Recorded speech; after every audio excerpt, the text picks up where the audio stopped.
Hello guys, तो कैसे हैं आप लोग। Welcome back to the channel Indian academy of student. Guys, एक नए क्लास में आपका स्वागत है। जैसा कि आप जानते हैं, मैं कंटिन्यूअस जियोग्राफी की क्लास इस टाइम ले रहा हूं। अभी हिस्ट्री की क्लास नहीं ले पा रहा हूं। तो अभी हम लोग जीव मंडल के बारे में पढ़ेंगे इस क्लास में। पिछली वीडियोज़ में मैंने कंटिन्यूसली 1 बाय 1 सारे जो मंडल हैं उनके बारे में पढ़ा है, मंडलों के प्रकार के बारे में पढ़ा है। तो अगर वो चीज़ें आपके मिस हो गई हैं तो आप देख लीजिए, ये सीरीज़ आपको एक प्लेलिस्ट है जियोग्राफी की, उस प्लेलिस्ट में आपको सारा कुछ मिल जाएगा। तो प्लेलिस्ट विज़िट कीजिए, 1 बाय 1 आप वीडियोस देख लीजिए और सारी चीज़ें आपको क्लियर हो जाएंगी। ओके, तो अभी तक अगर आपने चैनल को सब्सक्राइब नहीं किया तो प्लीज़ चैनल को सब्सक्राइब कीजिए, वीडियो को लाइक कीजिए। और चलिए शुरू करते हैं। आज के जो हमारा मंडल है उसके बारे में हम लोग बात करते हैं। तो फर्स्ट ऑफ ऑल, जैसा कि आप नाम से जान सकते हैं, जीव मंडल, ये एक्चुअली जो मंडल है उसका इंग्लिश नेम है बायोस्फीयर। अब इसके बारे में हम आपको बता सकते हैं, ग्रीक वर्ड है बायोस। बायोस ग्रीक वर्ड है जिसका अर्थ होता है जीवन। उस ग्रीक वर्ड से बायोस्फीयर लिया गया है। तो ये भी आपकी जानकारी के लिए बहुत इंपॉर्टेंट है कि ये ग्रीक वर्ड से लिया गया है, बायोस से। और यहाँ पर बहुत ही छोटी से छोटी और बड़ी से बड़ी यानी बैक्टीरिया से लेकर के हम मनुष्य तक, हाथी, शेर, चीते और जो पौधों की प्रजातियां हैं वो सारे के सारे यहाँ पर रहते हैं। और ये जो जीव मंडल है ये स्थल, जल और वायु का सम्मिलित एंड सीमित भाग है। ओके, सम्मिलित एंड सीमित भाग है ये जीव मंडल।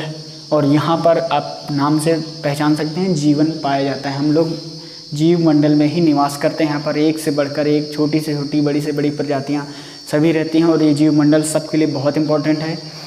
और इनको इनके घटकों के अनुसार 2 भागों में बांटा जा सकता है। एक जंतु जगत है और एक पादप जगत है। ओके, यानी फर्स्ट है जंतु जगत, सेकंड है पादप जगत। और ये कहीं ना कहीं सब के ऊपर सब जो हैं वो एक दूसरे पर प्रभाव डालते हैं। सब कहीं ना कहीं एक दूसरे से जुड़े हुए हैं। तो जैसे हमारी बॉडी में अगर कोई उंगली भी काट दो तो दर्द यहाँ दिमाग में ये मैसेज आता है और दर्द होता है। तो कहीं ना कहीं इंटीग्रेटेड चीज़ें हैं ये सब, कहीं ना कहीं एक दूसरे। जंतु जगत जो पादप जगत है वो इंटीग्रेटेड है। कैसे, मैं आपको समझाता हूँ। अभी ये मिटा देता हूँ, आपको समझाने में आसानी रहेगी। ओके, तो जैसे कि आप जानते होंगे कि अगर हम लोग एक एग्जांपल लेते हैं पेड़ काटने का।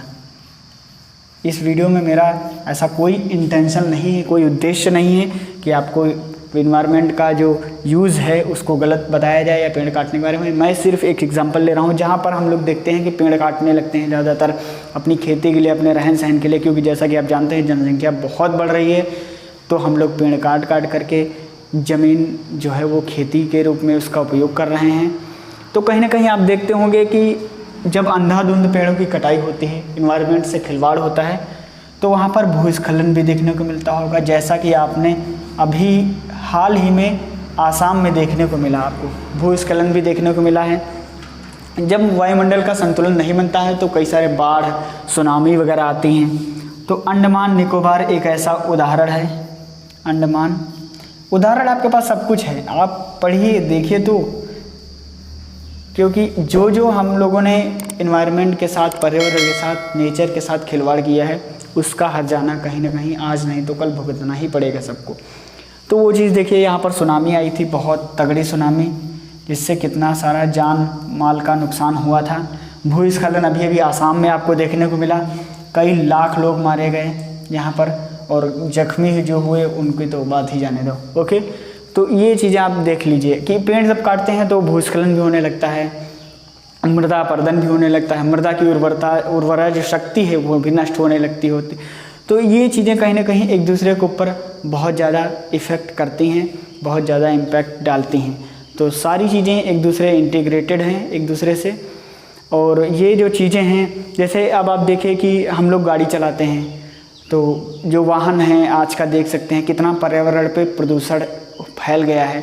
तो अब इसका इम्पैक्ट क्या है कि हम लोग जब गाड़ी चलाते हैं जो धुआं निकलता है, CO2 निकलती है उससे, तो वायुमंडल दूषित हो रहा है। उससे आज हम ही लोग परेशान हैं, सांस लेने में दिक्कत। एक व्यक्ति जो कार में बैठा है AC का फुल आनंद ले रहा है इस गर्मी में और अंदर ठंडा माहौल बनाए हुए, लेकिन जितना ही अंदर ठंडा माहौल बनाए है उतना ही CFC यानी क्लोरोफ्लोरोकार्बन वो बाहर इन्वायरमेंट में रिड्यूस कर रहा है, मतलब सॉरी उसको प्रोड्यूस कर रहा है, तो वो छोड़ रहा है।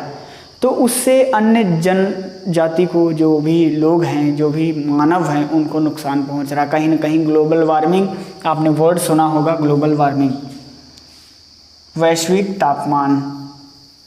ये है क्या एक्चुअली?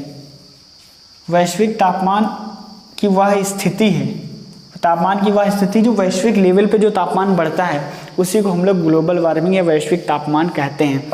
इसमें सबसे ज़्यादा जो रोल प्ले करता है वो CO2 सबसे बड़ा रोल प्ले करता है, जो कि हमारी हर एक गाड़ी से CO2 निकलता है, हर एक जो चूल्हा जलता है वहाँ से CO2 निकलता है, फैक्ट्री जो है वहाँ से CO2 निकलता है। कहीं ना कहीं देखिए इसकी मात्रा बढ़ने पर बहुत ही खतरनाक, बहुत ही भयानक परिणाम देखने को मिलते हैं। तो हमें जो संसाधनों का जो सीमित उपयोग, यानी संसाधनों का समुचित और सीमित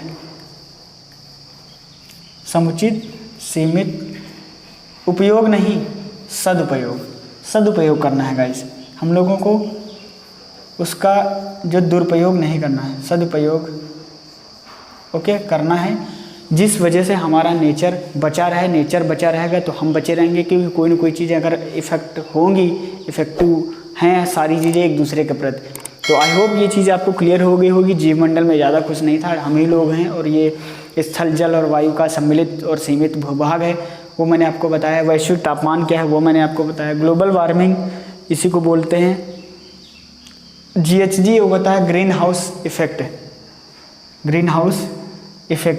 तो ग्रीन हाउस इफेक्ट क्या होता है वो हम आपको किसी नेक्स्ट वीडियो में बताएंगे। तब तक के लिए नमस्कार, जय हिंद, वंदे मातरम। मिलते हैं किसी नेक्स्ट वीडियो में। Thanks for watching. तो बने रहिए और जमे रहिए और हमारे चैनल को सब्सक्राइब कीजिए। Thank you.